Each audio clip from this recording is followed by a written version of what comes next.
గౌతమ్ గారు నమస్తే సార్. నమస్తే అండి. గౌతమ్ గారు, ఇది అంటే మనం అందరం ఈ వీడియో చూసుంటాం. బట్ ప్రేక్షకుల కోసం ఈ వీడియో చూపిద్దాం సార్. ప్రేక్షకులు కూడా ఈ ఉమ్, వీడియో చూస్తే మన జర్నలిస్ట్ సాయి గారి మేధావితనం ఏంటో బయటపడుతుంది. ప్లే చేయండి ఒకసారి. యా, విన్నాక మాట్లాడదాం. ఉమ్.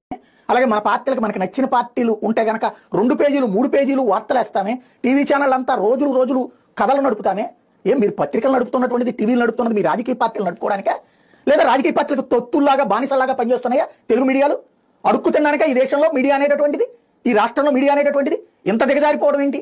రోజుకి 1 కోటి మందికి తక్కువ కాకుండా దర్శనం చేసుకున్నటువంటి కుంభమేళా గురించి రిపోర్టర్లను పంపించలేరా? బృందాలను పంపించలేరా? వార్తలు రాయలేరా? ఈ దేశంలోనే కదా జరుగుతుంది కుంభమేళా. ఉత్తరప్రదేశ్ అంటే ఈ దేశంలోదే కదా. వెళ్తున్న వాళ్ళు మన వాళ్ళే ఉన్నారు కదా, లక్షలాది మంది అక్కడికి కుంభమేళాకి స్నానాలకి. ఎందుకు వెళ్ళలేరు? ఎందుకు కవర్ చేయరు? హిందువులంటే అంత చులకనా? హిందువుల కార్యక్రమాలంటే అంత విరక్తిగా ఉందా? లేకపోతే ఎవరు పట్టించుకోవడానినా? అంటే మీడియా అనేటటువంటిది కేవలం ప్రాంతీయ పార్టీలకు తొత్తుల్లాగా, ప్రాంతీయ పార్టీల బానిసలాగా పనిచేయడానిక? న్యూస్ అంటే నార్త్ ఈస్ట్ వెస్ట్ సౌత్ అనేటటువంటి అన్ని దిక్కులకి సంబంధించినటువంటి సమాచారం అందించే బాధ్యత లేదా? టీవీ ఛానళ్లలో చూస్తే ఎవరో ఒక అమ్మాయి ఒకప్పుడు గ్లామరస్ గా ఉంది, ఆవిడ ఇప్పుడు స్వామీజీ అయింది, లేకపోతే ఒక ఐఐటి అనే ఇప్పుడు స్వామీజీ అయ్యి. ఇవి వార్తల? కుంభమేళ అంటే ఏంటి? ఎందుకు వస్తున్నారు అక్కడికి? ఇంత నెగిటివ్ ప్రచారం టైంలో కూడా ఎందుకు అన్ని కోట్ల మంది వస్తున్నారు? ఆ, యా, చూశారు కదా సార్. ఆ, ఇక్కడ అదే జ- జర్నలిస్ట్ సాయి గారు అసలు ఎంత గొప్పగా చెప్తున్నారంటే, అంటే కుంభమేళా అంత గొప్పగా జరుగుతుంటే దాన్ని మీరు తెలుగు పత్రికల్లో వేయరా, ఆంధ్రజ్యోతిలో వేయరా, ఈనాడులో వేయరా? మీరందరూ కూడా హిందుత్వ అంటే మీరు పక్కన పెట్టేస్తారా అని చెప్పి మాట్లాడుతూ ఉన్నారు. కుంభమేళా గురించి కానీ ఎన్నిటి గురించి కానీ మొన్నటిదాకా పత్రికలు అన్ని ప్రచురించినాయి, అన్ని మనం చూసాం కదా. ఏ అలాగే వీళ్ళు, మనం ఒక అడుగు వెనక్కి వెళ్తే సార్, 2019కి ముందు పుష్కరాల గురించి బాగా ఎక్కువ కవరేజ్ ఇస్తున్నారని ఇదే జర్నలిస్ట్ సాయి గారు ఆ రోజు చెప్పారు.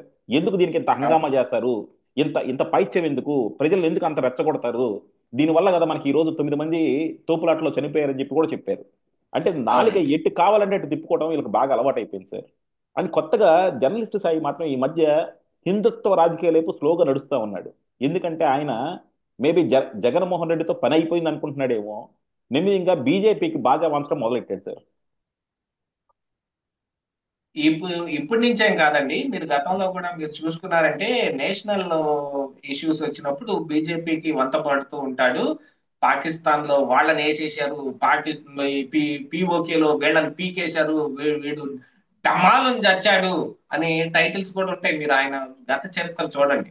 బీజేపీకి అనుకూలంగా ఆయన బోర్డు అంతా మాట్లాడతాడు. కుంభమేళా గురించి ఏం రాయాలి, ఎంత రాయాలి, ఎందుకు రాయాలి, పేపర్లు తేల్చుకుంటాయి. నీకు రాయట్లేదు, నీ తొత్తుంది అనుకోండి. నీ ఛానల్, నీకు కూడా ఒక ఛానల్ ఉందిగా, నీది కూడా ఒక మీడియానేగా, నువ్వు చెప్పు, నువ్వు ప్రచారం చేయి, నువ్వు దాన్ని ఎక్కువ హైప్ చేయడానికి ప్రయత్నం చేయి, దాని మీద మంచి మంచి వీడియోలు చేయి, ఆ వీడియోలు ప్రాచుర్యం పొందేటట్టుగా చేయి, కుంభమేళాకి ఎక్కువ మందిని ఆకట్టుకునే విధంగా చేయి, నీ వరకు ఉన్న దాంట్లో నువ్వు చేయి. కానీ ఈ నా పేపర్ల మీద పడి ఇంకొకరి మీద పడి ఏడుస్తాడు. నేను స్ట్రైట్ అవే ఒక క్వశ్చన్ అడుగుతున్నానండి, ఈ జర్నలిస్ట్ సాయి గారు. రాహుల్ గాంధీ గురించి మీరు ఏమైనా మాట్లాడతారా? కుంభమేళా గురించి ఆంధ్రజ్యోతి మాట్లాడుతూ, టీవీ 5 మాట్లాడుతూ, ఈనాడు మాట్లాడుతూ, ప్రజాశక్తి మాట్లాడుతూ, ఆంధ్రభూమి మాట్లాడదు, ఏ పత్రిక, తెలుగు పత్రిక ఏది మాట్లాడదు అని అనుకుందాం. మీరు రాహుల్ గాంధీ నేషనల్ లీడర్ గురించి మాట్లాడుతున్నారా? నేషనల్ మీడియాలో చాలా వివక్ష చూపిస్తా, రాహుల్ గాంధీ న్యూస్ అనేది లేకుండా, కాంగ్రెస్ పార్టీ న్యూస్ అనేది లేకుండా, బీజేపీ మొత్తాన్ని గోధీ మీడియాని చేసి అవతల పాడేసి, అతన్ని ప్రస్తావన కూడా తీసుకొని రాకుండా, అతన్ని కావాలంటే పప్పు అనో ఇంకోటనో తుప్పు అనో ఆయన చేసే ఆ అఖండ భారతదేశ యాత్రను కూడా సరిగా చూపించకుండా చేసిన రోజున మనం నోట్లో లాలీపాప్ పెట్టుకొని కూర్చున్నాం. రాహుల్ గాంధీ కూడా ఒక నేషనల్ లెవెల్ లీడరు, ఒక చాలా సంవత్సరాల పాటు భారతదేశాన్ని పరిపాలించిన కాంగ్రెస్ పార్టీలో ఇప్పుడు ప్రముఖ నాయకుడు. దరిదాపుగా రేపు కాంగ్రెస్ పార్టీ గనక కొంచెం సీట్లు సాధిస్తే, అధికారంలోకి వచ్చే అవకాశం ఉంటే ప్రైమ్ మినిస్టర్ క్యాండిడేట్. అంతేగా? ఆ రాహుల్ గాంధీ గురించి మాట్లాడటానికి మీ నోట్లో లాలీపాప్ ఉంది కదండి, లాలీపాప్. ఒకసారి మనం మాట్లాడేటప్పుడు మన వెనకున్న నలుపుని చూసుకోవాలి. గురువింద గింజ సామెత ఎప్పుడు పనికిరాదు. కుంభమేళ దాన్ని గవర్నమెంట్ ఏమైనా ఒక జాతీయ ఈ పుష్కరాలుగా ఏమైనా అనౌన్స్ చేసిందా? గోదావరికి పుష్కరాలు వచ్చినట్టుగానో, కృష్ణాకి పుష్కరాలు వచ్చినట్టుగానో, ఏ నదికైనా పుష్కరాలు వచ్చినట్టుగానే అక్కడ కూడా వచ్చాయి. అక్కడ త్రిగమ సంగం, మూడు నదుల సంగమం ఉందనో, త్రివేణి సంగమం అనో, లేకపోతే ఇంకోటనో, అసలు అక్కడ యమునా నది ఎక్కడుంది, ఆడ ఆగిపోయిందనే మ్యాటర్లు కూడా ఈ రోజు చాలా బయటకు వస్తున్నాయి. కాకపోతే అక్కడికి ఏంటి, సాధువులందరూ వచ్చి అక్కడ పుణ్య స్నానాలు ఆచరిస్తారు అని. ఆ సాధువులందరూ నాగ సాధువులు కావచ్చు, ఏదైనా ఏ సాధువులందరూ ఏంటి, ఈ సోషల్ మీ ఈ ఈ ప్రపంచాన్ని బహిష్కరించి వాళ్ళు ఆధ్యాత్మిక చింతనలోకి వెళ్ళిపోయి కనీసం ఈ సభ్య సమాజంలో కూడా ఉండకుండా వాళ్ళు వేరే ఏదో ప్రాంతాలకు వెళ్ళిపోయి ఈ దీంతో తెగతెంపులు చేసేసుకున్న వ్యక్తులు వాళ్ళందరూ, వాళ్ళు ఆ పుణ్య స్నానాలు ఆచరించడానికో అక్కడికో వస్తున్నారు. సామాన్య ప్రజలు కూడా అక్కడికి వెళ్తున్నారు, అక్కడ పుష్కరాలకి. గోదావరి పుష్కరాలు లాగానే అవి కూడా, ఆ కుంభమేళా కూడా అలాంటిదే. దానికి ఇదేదో హిందుత్వం మీద దాడనో, హిందుత్వాన్ని అణగదొక్కేయడానికి చేస్తున్న ఒక పనిగాను మీరెందుకు చూస్తున్నారు? ఇక్కడ జరిగే పుష్కరాలతోటి సమానంగా జరుగుతుంది, కొంచెం పెద్దదిగా జరుగుతుంది, ఎక్కువ మంది వస్తారు, అది జరుగుతుంది. రోజుకి 1,00,00,000 మంది అక్కడ ఖచ్చితంగా ఆ, మరి స్నానాలు ఆచరించవచ్చు, అక్కడ మరి యాత్రకి రావచ్చు, ఏదో చాలా జరుగుతున్నాయి. ఆహా, ఎంతో కష్టపడి. అలాగా సార్, నాకు అర్థం కాదు ఏంటంటే అసలు ఒక మీడియా ఏం చేయాలని చెప్పడానికి ఇతనెవరు? ఇప్పుడు ఇతను ఎలాంటి వార్తలు చెప్పాలని చెప్పి మనం చెప్తున్నామా? ఇతనికంటే జగన్మోహన్ రెడ్డి ఎవరో చెప్తున్నారు, వాళ్ళు చెప్పినట్టు ఈయన వార్తలు రాస్తున్నాడు. అలాగే ఆంధ్రజ్యోతి, ఈనాడు కావచ్చు, టీవీ 5 కావచ్చు, వీళ్ళందరూ కూడా వాళ్ళు ఎలా చేయాలి, ఏం చేయాలని చెప్పడానికి అసలు ఇతనెవరు? అక్కడికి విలేకరులు పంపించాలా, పంపించకూడదని వాళ్ళు వాళ్ళు తీసుకునే డెసిషన్ కదా. యాక్చువల్ గా హిందుత్వం మీద దాడి అని అంటే దాన్ని హిందుత్వం మీద జరిగే దాడిని ఎత్తు చూపించడానికి ఆంధ్రజ్యోతి, ఈనాడు కూడా చాలా కృషి చేసినాయి. మరి ఆ ఉమ్. సంగతులు చెప్పనా? ఒకసారి మీకు గుర్తు లేదేమో, మర్చిపోయి ఉంటారేమో, ఎందుకంటే వాంటెడ్ గా మర్చిపోయే మతిమరుపు కొంత ఉంటది జర్నలిస్ట్ స్థాయికి. దాన్ని తీసి పక్కన పెట్టేస్తాడు. ఆంధ్రప్రదేశ్ రాష్ట్రంలో దేవాలయాల పైన జరిగిన దాడి, దాని అన్నిటినీ ఆంధ్రజ్యోతి ఎత్తి చూపించింది, టీవీ 5 ఎత్తు చూపించింది, ఈనాడు ఎత్తు చూపించింది, ప్రతి పత్రికలోనూ వచ్చింది. అది రాజకీయ కోణంలో వచ్చింది అని అనుకుంటున్నారేమో, అది హిందుత్వం కోణంలోనే వచ్చింది. అది వాళ్ళకి ఇష్టం లేని పార్టీ, జగన్మోహన్ రెడ్డి ఇష్టం లేని నాయకుడు అధికారంలో ఉంటే జరిగిన దాడి మీద వాళ్ళు ఎక్స్పోజ్ చేస్తున్నారు అని అనుకుంటున్నారేమో. కాదు, ఆ రోజు దేవాలయాల పైన దాడినే ఎత్తు చూపించింది. ఇప్పుడు ఆ పార్టీలు హిందుత్వాన్ని ఆ, జరిగే హిందుత్వం మీద జరిగే దాడిని ఎత్తి చూపించలేదని ఎలా అంటారా?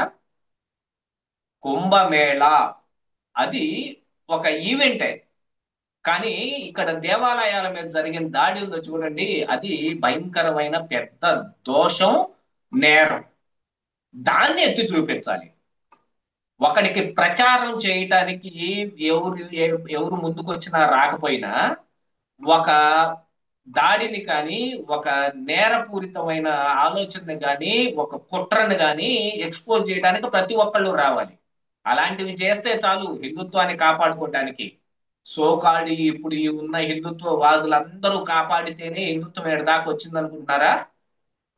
భారతదేశం మీద, మతం మీద కానీ, హిందూ దేవాలయాల మీద కానీ అనాది కాలంగా దాడులు జరిగాయి. మనం మా తురుష్కులు కావచ్చు, మహమ్మదీయులు కావచ్చు, మన మీద దాడి జరిగి ఇక్కడ వాళ్ళ మతాన్ని ఆ, ఇక్కడ ప్రోత్సహించి వాళ్ళ మతంని బలవంతాన రుద్దినా కూడా హిందుత్వం మిగిలింది. అలాంటి ఒక గడ్డు కాల పరిస్థితుల్లో నుంచి కూడా హిందుత్వం బతికి బయటపట్టింది. 300 ఏళ్ల పాటు మరి ఆంగ్లేయులు, అదే బ్రిటిష్ వాళ్ళు వచ్చి రాజ్యం చేసి క్రిస్టియానిటీని ఇక్కడికి తీసుకొచ్చి ఆ క్రిస్టియానిటీని మొత్తాన్ని ప్రజల మీద రుద్దే ప్రయత్నం చేసినా, ఎక్కువగా క్రిస్టియన్ ని ప్రోత్సహించడం కోసం హిందుత్వంలో ఉన్న చిన్న చిన్నగా మూఢాచారాలని మాత్రమే ఎత్తు చూపిస్తా, సతీ సహగమనం గురించి ఎన్నాళ్ళు చట్టవాగుడంతా వాగి దాన్ని ప్రజల మనసులో విషంగా అప్పుడు ఆ రోజున చేశారు అని. కుంతీదేవి సతీ సహగమనం చేయలేదండి. ఆవిడ యాక్చువల్ గా పాండురాజు చచ్చిపోయినప్పుడు ఆవిడ చచ్చిపోయి ఉండాలి కదా. ఏ పురాణాల్లోనూ సతీ సహగమనం లేదు. అలాంటి దాన్ని ఎక్కువగా నొక్కి వక్కానించి మీ మతంలో ఇలాంటివి ఉన్నాయి, మా మతంలో అలాంటివి లేవు అని ఆంగ్లేయులు చెప్పే ప్రయత్నాలు చేసినా కూడా హిందుత్వం ఇంకా మిగిలింది. ఈ రోజుకి భారతదేశంలో హిందువుల మెజారిటీగా ఉన్నారు అని కారణం ఏంటంటే హిందుత్వాన్ని నమ్ముకోనున్న హిందువుల యొక్క మనోభావాల్ని మార్చటం పెద్దగా ఎవరి తరం కాదు. చాలా మంది ఈ రోజుకి కానీ ఆ ఈ గర్వాపసి బాగా ఎక్కువగా జరుగుతున్నాయి. ఆ గర్వాపసీలన్నీ మేమే చేశామని కోట్ చేసుకునే హిందుత్వ సంస్థలు కొన్ని ఉండొచ్చు. భారతదేశాన్ని హిందూ రాజ్యంగా మార్చడానికి బీజేపీ రాజకీయాలకు వాడుకుంటున్న దాన్ని ఎక్స్పోజ్ చేయడానికి నాలాంటి వాళ్ళు కూడా ఉన్నారు. మీరు ఆ విషయం కూడా గుర్తుపెట్టుకోవాలి. పవన్ కళ్యాణ్ సనాతన ధర్మం ఆ, పరిరక్షణ బోర్డు అని ఒక వారాహి డిక్లరేషన్ ఎందుకు ఎత్తుకొని వచ్చాడో తెలియని అర్థం కాని అర్పకులు ఎవరు లేరు ఆంధ్ర రాష్ట్రంలో. దాని అంతటి గురించి తెలుసు. అది బీజేపీ ఆడే డ్రామా గురించి తెలుసు. బీజేపీకి ఎక్కువగా ఉపకరించేది కానీ యోగి ఆదిత్యనాథ్కి ఎక్కువగా ఉపకరించే విషయాలను కానీ ఇక్కడ ఆంధ్రప్రదేశ్ రాష్ట్రంలో ప్రచారం అవసరం లేదు. నీ బోటి వాళ్ళు ప్రచారం చేసుకుంటే చేసుకోండి. ప్రాంతీయ పార్టీలు మొత్తాన్ని చంపేసి జాతీయ పార్టీ ఒకటే ఉంచి ఆ జాతీయ పార్టీ అనుకున్న ఆ మతాన్ని రుద్దటానికి సెక్యులర్ భారతదేశాన్ని మతతత్వ రాజకీయంతో మా మత పరమైన ఇక కంట్రీగా మార్చడానికి బీజేపీ చేసే ప్రయత్నాలు మొత్తాన్ని ఎదుర్కోవటానికి అందరూ సిద్ధంగానే ఉన్నారు. అలాంటిది ఏమీ లేదు. కుంభమేళా గురించి చెప్పలేదు, చెప్పాల్సిన అవసరం లేదు ఎవరికి. దాడులు హిందువుల మీద జరిగే దాడులు కానీ హిందుత్వం మీద జరిగే దాడులు కానీ హిందువుల గుళ్ళ మీద జరిగే దాడులు కానీ చెబితే చాలు. మనకి అలాగా ఇదిగో ఈ అన్యాయం జరుగుతుందంటే హిందువులు వాళ్ళంతటి వాళ్లే ఒక చైతన్యం అవుతారు. కుంభమేళాకి వెళ్తే ఏంది, అలగపోతే ఏంది, పుష్కరాల్లో స్నానం చేస్తే ఏంది, చేయకపోతే ఏంది. నేను ఇంతవరకు ఒక్కసారి కూడా ఒక్క పుష్కరంలో కూడా ఒక్క నదిలోకి వెళ్ళి మునగలేదండి. అలాగా న్యూస్ అంటే నార్త్ నేను ఈస్ట్, హిందువులు కాకుండా పోయానా? న్యూస్ అంటే నార్త్ ఈస్ట్ వెస్ట్ సౌత్ అంట. ఆ నాలుగు కవర్ చేయాలి. అంతేగాని మీరు పత్రికలు అంటే రీజనల్ పార్టీలకు తొత్తుల్లా వ్యవహరిస్తున్నారంట. తొత్తుగా నువ్వు వ్యవహరిస్తున్నావు. అవునండి, అవును. జగన్మోహన్ రెడ్డి తొత్తుగా నువ్వు వ్యవహరిస్తున్నావు. అది నువ్వు మర్చిపోవాలి. వ్యవహరించి ఆ, సిగ్గు లేకుండా ఆయన ఇచ్చిన డబ్బులు ఆయన మోచేతి నీళ్లు దాగి, నేను చెప్పట్లేదు ఈ మాట, మీకు కూడా డబ్బులు ఇచ్చారనే విషయాన్ని శ్రీరెడ్డి బయట పెట్టింది. చూసుకోండి ఒకసారి.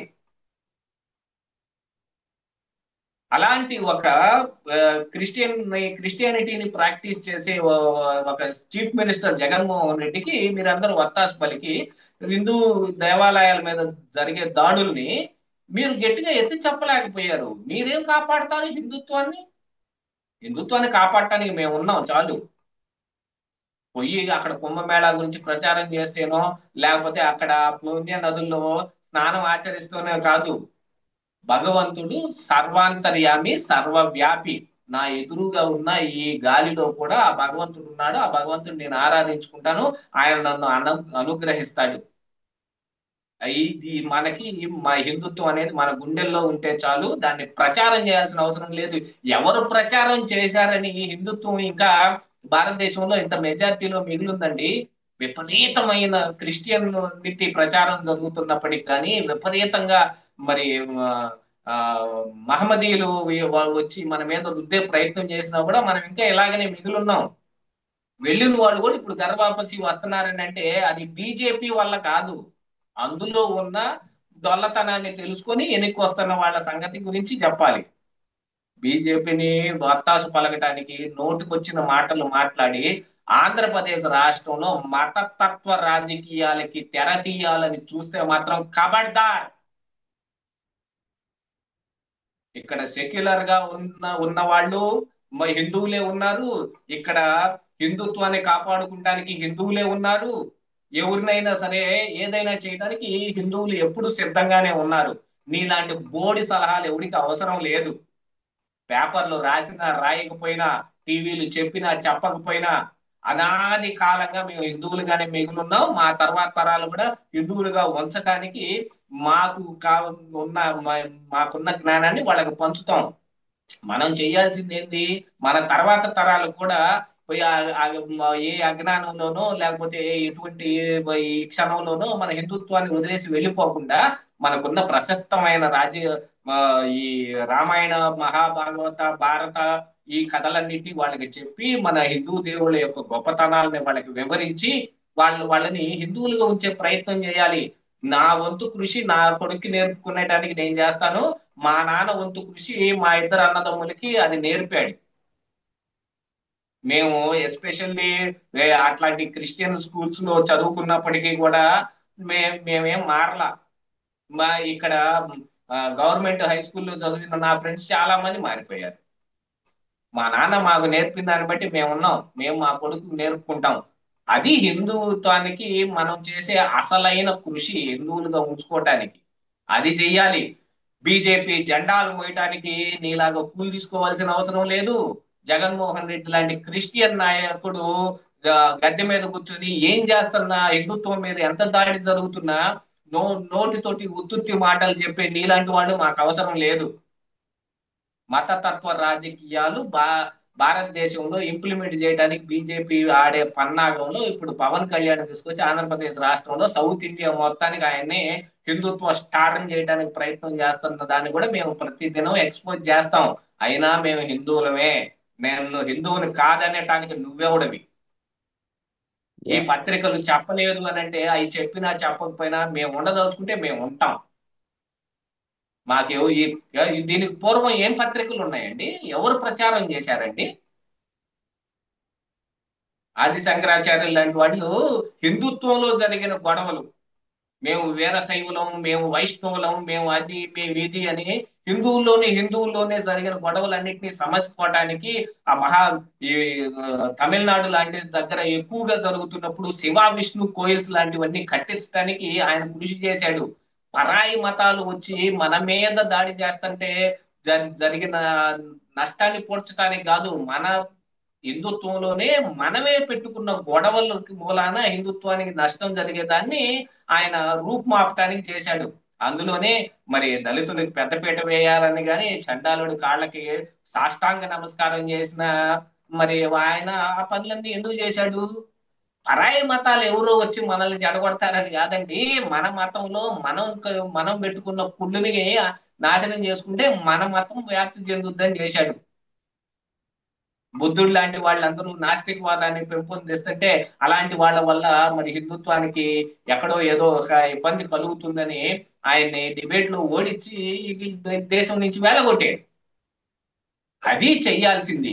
మన దగ్గర ఉన్న బొక్కలన్నిటినీ మనం సరి చేసుకుని మనకు కావాల్సిన విషయాలన్నిటినీ మనం కరెక్ట్ గా పెట్టుకుంటే ఏ ప్రచారం అవసరం లేదు. ఈ పేపర్లు అంతకంటే చెప్పాల్సిన అవసరమే లేదు. ఈ పేపర్లు చాలా పార్టీలకి పాంప్లెట్లుగా మారిపోయాయి. మీరు చెబుతున్నా, మీరు అభిమానిస్తున్న ఆ నాయకుడు కూడా సోకాల్డ్ పేపర్ ఉంటుంది, అందులో కూడా రాయాలి. ఆ పేపర్ ఉంది. అలాగే ఈయన ఈయన పనిచేస్తున్న కొన్ని మీడియాలు కూడా ఉన్నాయి. మరి ఆ మీడియాలో కూడా మరి ఎక్కడ న్యూస్ పెద్ద ఇదిగా పెట్టట్లే. కానీ ఈయన మాత్రం ఎంతసేపటికి ఆంధ్రజ్యోతి, ఈనాడు వీటి మీద మాత్రం అడగడానికి ముందు ఉంటాడు. గుండెలు బాదుకుంటున్నాడు. Thank you sir, thank you very much.